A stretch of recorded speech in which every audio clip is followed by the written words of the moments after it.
listeners. Welcome to another episode of Romance Unraveled. This is one of your co hosts, Jacob Bozen. Hi, this is Nick Todoroff again, here for the rest of the month. Excited to answer some of these questions that we got this week. Yeah, so today we are, unraveling another round of questions that our listeners submitted to us.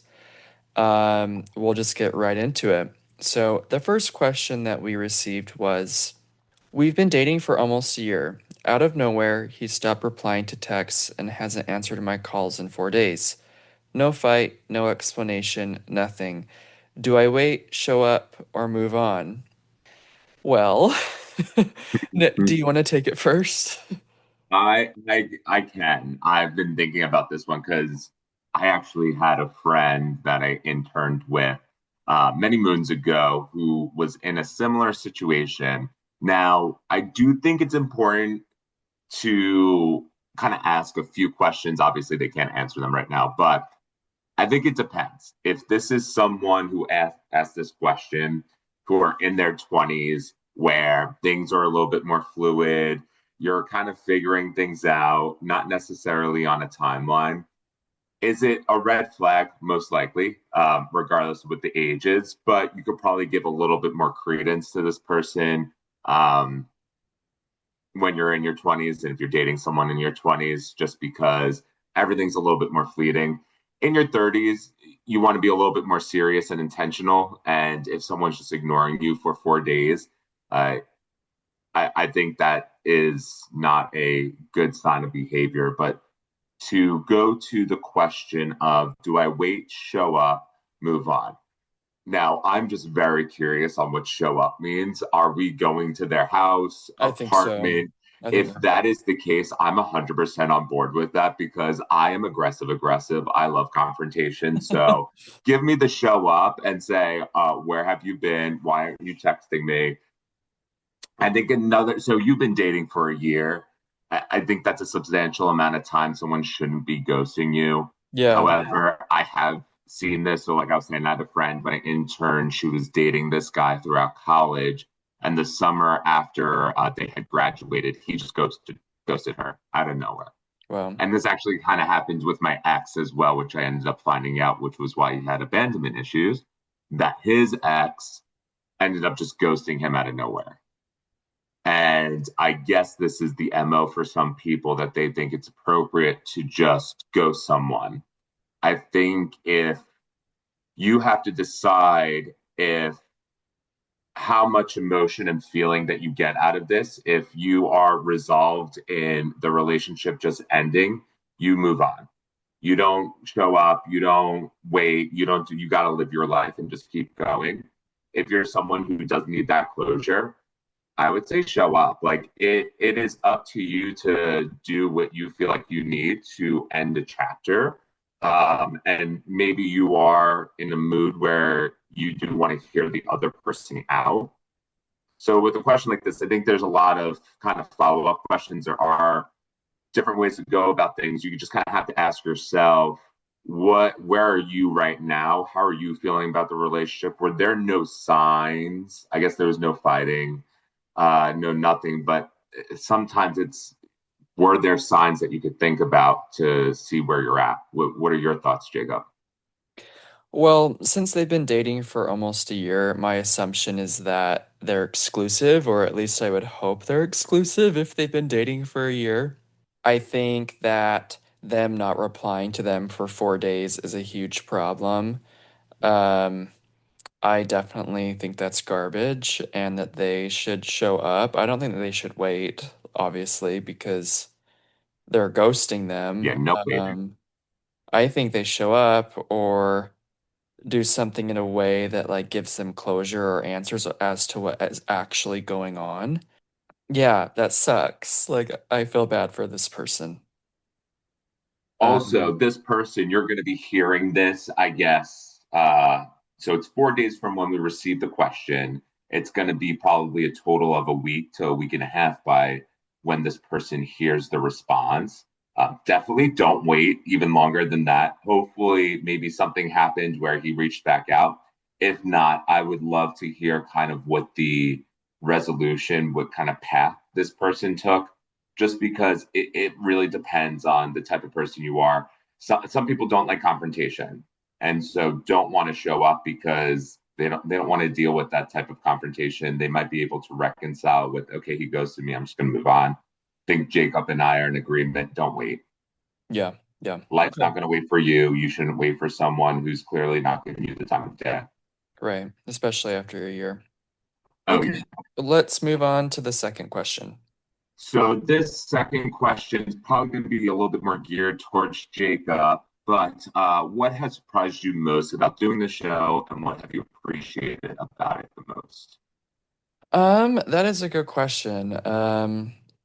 I think what has surprised me the most is I would guess I didn't really think that people dealt with the crazy dating scene as much as I did. I thought it was kind of a me experience. Very But selfish. actually, there's All about me, Jacob. well, there's actually a lot of crazy people out there, and it's widespread. And I think what I appreciated most about the experience is I have realized that it is not a problem that is just surrounding me and my inner circle. It's literally everywhere. Everyone is getting screwed over by people constantly all day long. Everyone is not mentally there. It's a huge problem, and I think um, it's allowed me to, I guess, take a step back and be like, okay, like this is a normal experience. It's just not happening to me, you know? Question, if I could follow up with that. It's interesting. Everyone kind of coming on this podcast, they're sharing their horror stories, right? And similar how you started this podcast, you're sharing your horror story. You just said about the trials and tribulations. Is dating that difficult? Is it just me, my friend group? Part of me is curious. And so, my question to you is, do you think anyone has a story similar to this about you? Or like in general, right? So any of the people who are coming on where they're like, oh, this person vexed me in a certain way, where maybe we not might not even realize it. Do they even realize it?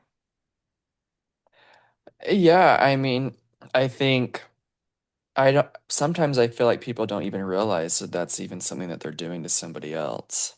Hmm. Um, I think a lot of the time they do, but sometimes maybe they don't. But I don't know. I just think it goes full circle eventually to everybody.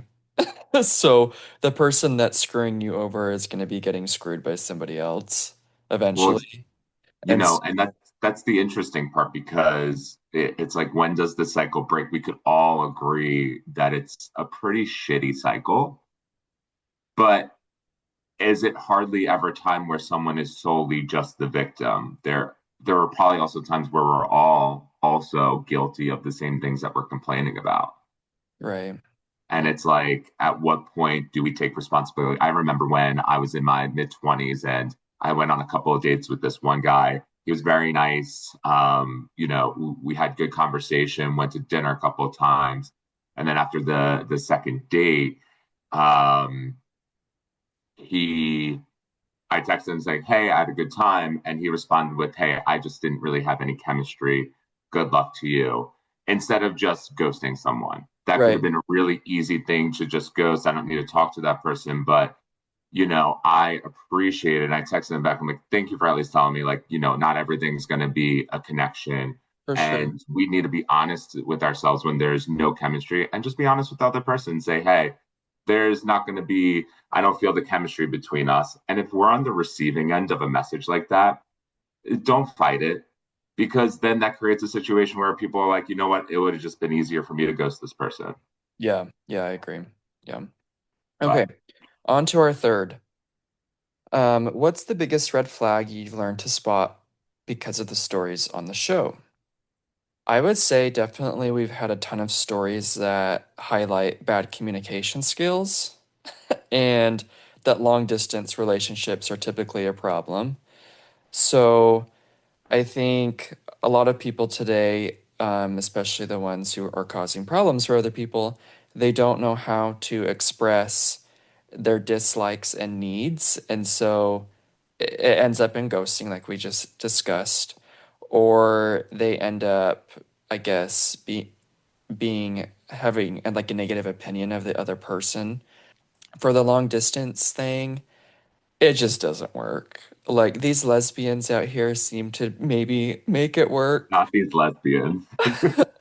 But seriously, like I've been in a long distance before and that was horrible. And all these people who, every story that we've heard, even from the lesbians, because that's who has been telling the stories, it doesn't work in the end. It really doesn't. So I would say that those are the two red flags that I've been able to spot. The one thing with the long distance, because my last relationship was long distance, and obviously I am quite single, so it didn't work out. I think for me it was there wasn't any definitive end to that long term, or sorry, long distance relationship where it wasn't even, I always tried to keep it a conversation, and he kind of did too. He was also just like a little, I won't be too mean, but it was just different wavelengths we were working with.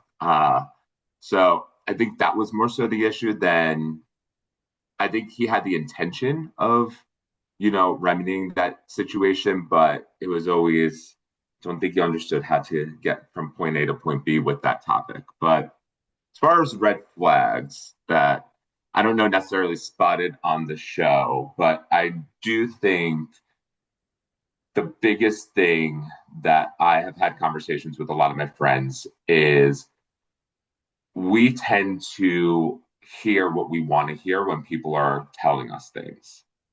And people tell us things with their words and with their actions. And we're easy to give people excuses, especially when their actions don't align with the words. Yeah. And you get to the end of a relationship and the person reflects on it. You, as the friend, you were through that whole journey with them. So you have a clear mind of what happened. And they finally had that revelation of like, oh, there were signs along the way.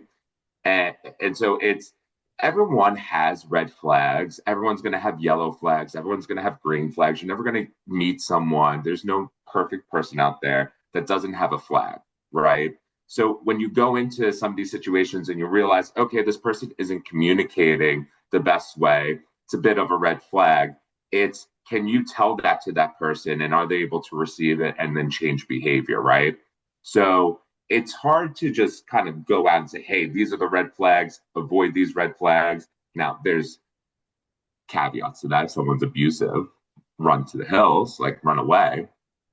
But for the most part, we might even exhibit these red flags that we see in others. And so I think always having a keen ear and a clear mind when we're interacting in the dating world of do things make sense? Is someone's actions lining up with their words?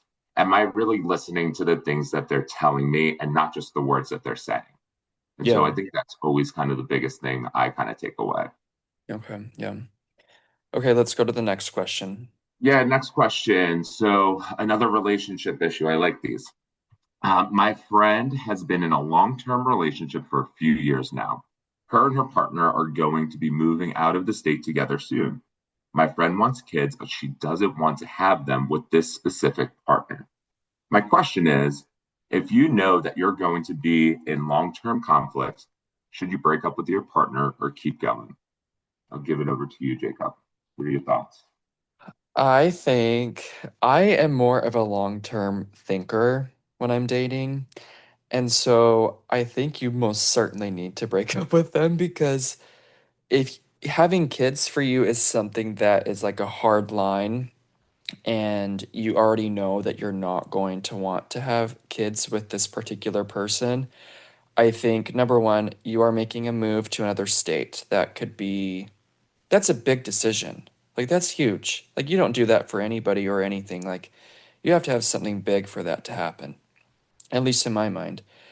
And then you already know that you don't want to have kids with them, but you seem to be looking for a relationship that's more long term that could be end game for you. And so I definitely think that you should break up because if you keep going, it's just going to unravel in a year, 2 years, or even less than that from now. Yeah, so my advice is to break up. You know, with this question, I see the words listed here and how they're phrased, but I see a completely different issue with this question. I agree with you, Jacob. It's clear that you need to break up with the person, but what this question is telling me outside the words on the page is the friend is afraid that they might not be able to find someone. Because if you've already made the decision that you don't want to have kids with a specific partner, there's reasons how you got to that decision. You got to that decision over time. You have to trust in your gut with that decision. Now you just need to make the final decision, which is going to come with uncertainty. And the uncertainty includes having to go out into the dating world to really find that person. Now, again, you don't know how old this person is, so that also plays into a factor. But it sounds like this has been a relationship out of convenience at this point, rather than out of love and wanting to build a family and lifestyle together. If I'm the person who wrote this question, who it's directed at their friend, you got to ask your friend a little bit deeper questions of like, why are you afraid to leave this person? Yeah, I think that's good advice for sure. Yeah. Mm-hmm. Okay, our fifth question. Will Zach or Alicia ever come back to share part two of their stories? So you'd honestly have to ask them. Zach is a little hard to nail down, and so it would kind of be a spur of the moment sort of thing if we were to get Zach on. But yeah, so Zach was the first co-host with me. He shared our mutual story with me on the first episode where I dated his ex-fiance. And there's a part two to that where it just unravels even further. So maybe I could ask him to come back on, maybe next month. For Alicia, you know, I do know that she is getting married in the next few weeks or maybe month or something like that. And so I'm not sure if she would want to even share her part two just because she's getting married. I'm sure she would, but I can ask her as well. If I Uh, was the listeners, you got to ask them. They got to come back. You can't leave a cliffhanger. Come on. I know. Yeah. Okay, let's Can't go to tease a the part next. two with no part two. But next Right. question. Okay, I think this one is pointed at Jacob because my social media is travel pictures and veins gym selfies. So this can't be me. But your social media has been hinting that you are having trouble with someone you're seeing right now. Maybe the person you're seeing right now is just the person in the mirror. That's what you're having trouble with. I don't know. But can you talk about it, Jacob? Um, so kind of. I mean, I don't post about these sorts of things on my personal social media. I post like memes and reels on my story for the podcast social media on Instagram and Facebook. But yeah, I there actually is. It doesn't really matter anymore. But I have been seeing, or not anymore. I was seeing this guy kind of briefly from Colombia, and it's going to be an episode in itself, probably next Did month he or get maybe this. deported? Is that what happened? Well, I probably should report him to be deported. No, I'm just kidding. I wouldn't do that. Um, but he wouldn't get deported anyways. So he's from Colombia, and we connected so well in the beginning. Like it was awesome. And then he just became my pen pal. And, but it was like a pen pal for once a week. And it just has fizzled out because he lacks the ability to show effort. Doesn't matter, anyways. There's a lot more details to that. It'll probably be its own episode. And you know what I'm thinking? My way of getting back at him is going to probably be this. I'm not going to tell people who he is because it's a lot more bad behavior than what I'm telling you right now. It will be on the episode. But I will tell you, for the people who are still in DC dating on this scene, the garbage trash scene that we have here, I'll tell you kind of how to figure out who he is. I won't say his name, nothing like that. But for Is he those a volleyball interested, girly? no, he's not. For Oh, those interested in figuring out who he is, I'll let you know, in a covert way, I guess you could say. And can then what I I, interview you for this? Because I got all the questions right now. yeah, I mean, we probably can do it next week. And my plan is this. He does not follow my podcast account. I don't think he really even knows that I have one. Oh, no, no, he does. He does, but he doesn't follow it. I'm gonna release this episode and follow him on the day that the episode releases so he can see how big of a piece of crap he is. I love the pettiness. I like a good petty. Don't mess with me. I'm over that world. I will come after you in one way or the other.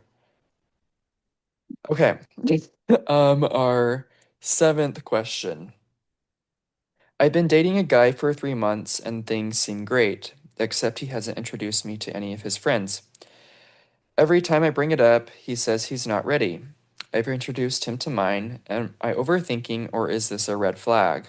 Nick, you can go first. Yeah. Okay. I think just in general, we need to stop doing flags and all this. Dating, relationships, emotions do not happen in a binary. Something isn't 100% wrong or 100% right. When you look at this scenario in a vacuum, the easy answer is like, yes, this is something to be cautious of. And it's a little weird that he's not introducing you to his friends. I do think with men, assuming this might be straight, I don't know if straight or gay, I do think it's a little bit different, and men go a little bit slower when it's about introducing someone he's dating into his world. I think how you suss out whether or not this is going to be a deal breaker for you is just through communication. When he says he's not ready, you have to ask, well, what will it take for you to be ready? And how can we get there? What do you typically do? What have you done previously? Like, what are the circumstances where you have kind of introduced people? What are your worries? What are your concerns about introducing people, the who you're dating to the people who are close to you, and really getting down to the root of what's going on? Obviously there could be nefarious reasons why he's not bringing you around. It's not the most productive to automatically jump to that conclusion, but I think showing through questions and asking him, how can we get there? What can we do? Is how you could determine, okay, he's kind of just stringing me along at this point. I don't know if I'm on the same timeline, or he gives you really solid answers that you guys could work on together, and there's no need for you to rush through a relationship just to get to a certain point. What are your thoughts, Jacob? I think that my question to this person would be, well, has he met your friends already? I'm assuming that they have, just because this person seems to be having a problem that they have not met his friends. They are at the 3 month period, and so I would say at least meeting one friend by this time would probably be important. I think we need more context though, so I want to know how often this person sees this guy and what they do together, if they're connected on social media, if this other person is seeing other people, if they know. If it's more of an exclusive relationship, I think that is a red flag for sure. If it's more casual, then it's not really a red flag to me. So it just depends on the context for that. Well, and I think that's a great point. Is what's the context of the relationship? Are you So it says, this guy I've been dating, are you guys exclusive? To your point, Jacob. And then also, I'd asked the person who asked this question, how soon did you introduce him to your friends and why? Why were you so quick to introduce him to your friends? He could feel things are going a little too fast. His timeline might be a little bit different.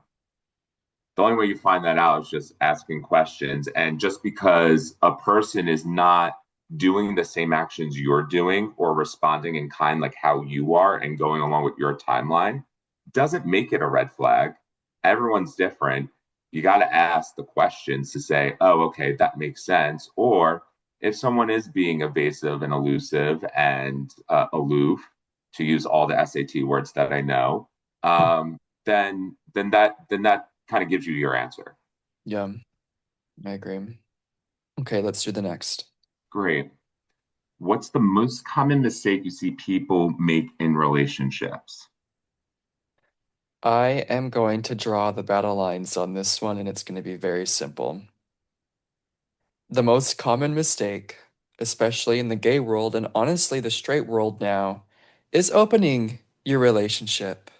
Well, yeah. Because are we people who have no self-control, no like respect for our partners? Like, is that where we're at as a society now? It's more so in the gay world where people, need 10 boyfriends or 5 husbands or whatever it may be. And these relationships never last. And here's the thing, is if you feel like you need to open your relationship with the person that you're dating, this is not the person for you. Something is lacking and you need to figure that out.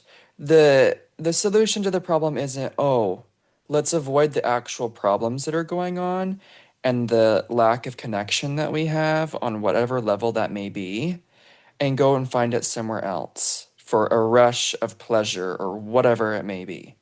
So that's my take on that. It's very harsh, but it's the truth, honestly, in my opinion.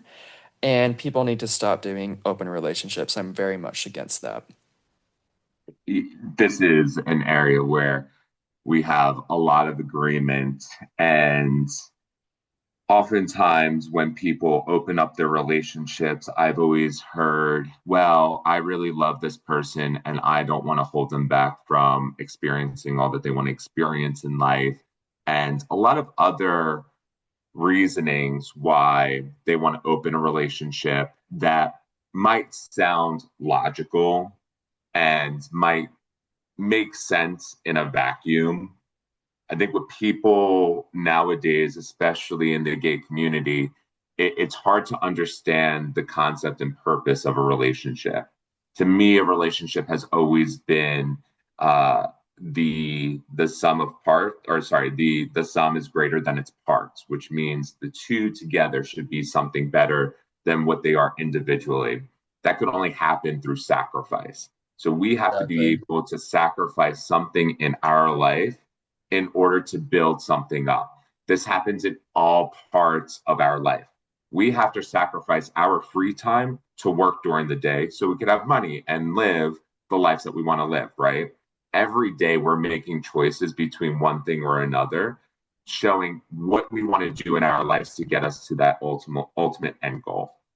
I think we see this in a lot of gay relationships is because there really isn't that want, that urge, that even societal pressure that straight people have, or even lesbian couples might have, of having a family, where Or you can, in gay couples, live a life that is all for yourself, and that is completely fine, and that has become the cultural expectation.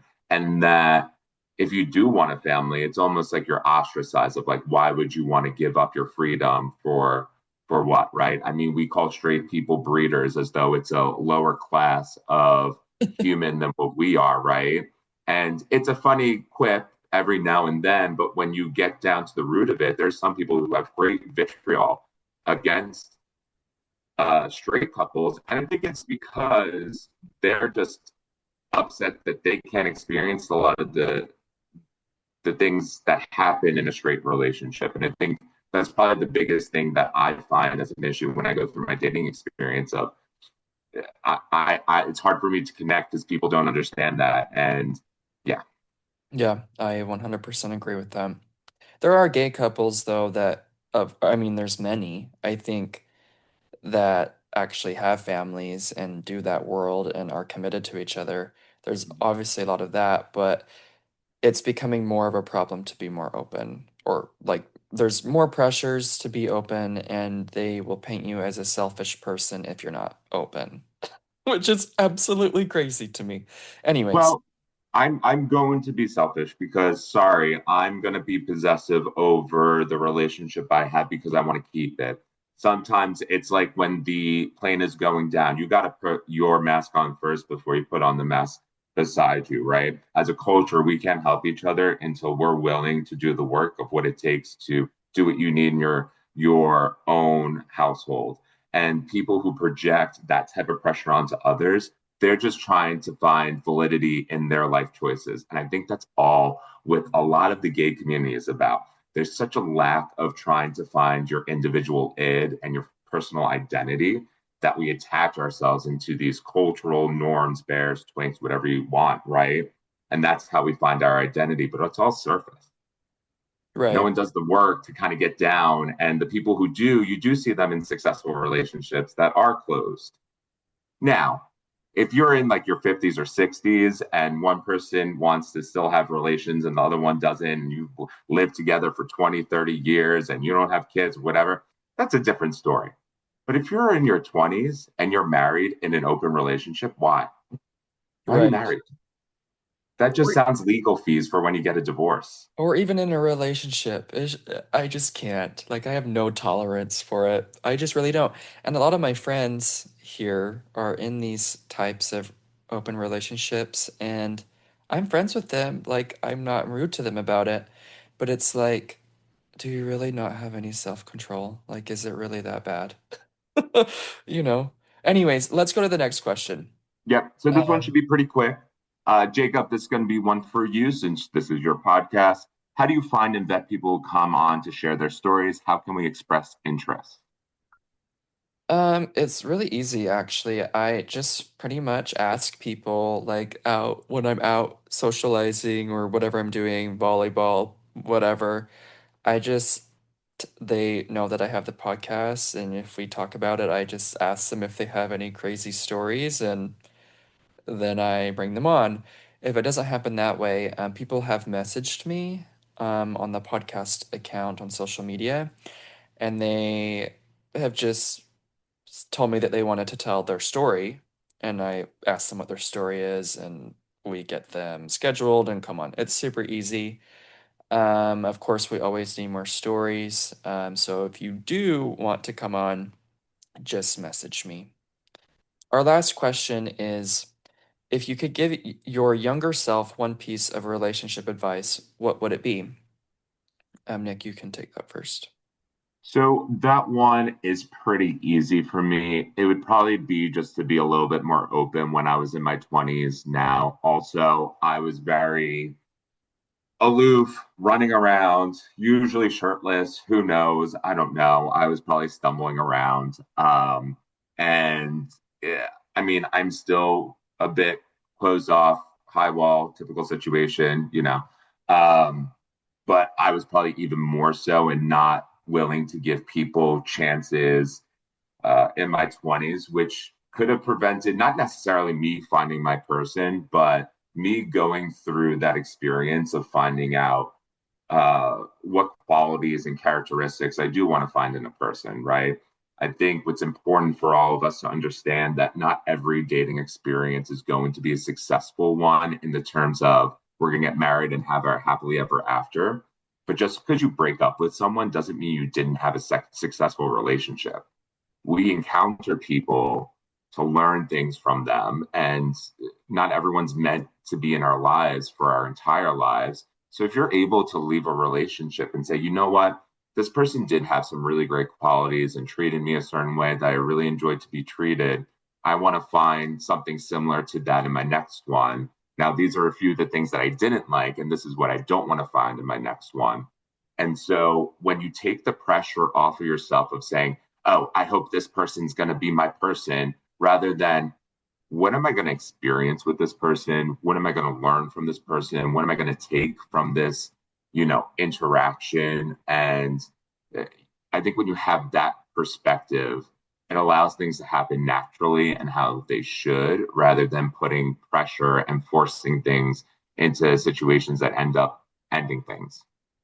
What Yeah. about you, Jacob? Mine's pretty simple. Mine would just be don't pursue something just to pursue it and don't be in a relationship just to be in it. I think for like something consistent and something like meaningful and that kind of thing. And so like once a sliver of that comes into my life, I kind of am like, oh, well, I can make this work, even if there's all these problems. I can make this work. And I think that's not the best approach, just because there's going to be problems in any relationship, but if there's already major problems that you're trying to fix from the very beginning, that's huge red flag. Well, that is all the time we have. We are about to get kicked off of the call. So, for our listeners, make sure you subscribe and save. We're streaming anywhere you can get your podcasts. Make sure you rate us and you can leave some comments if you want to say something, I'll reply back to you. And follow us on social media. The accounts are Romance Unraveled on Facebook, Instagram, and TikTok. Until next time.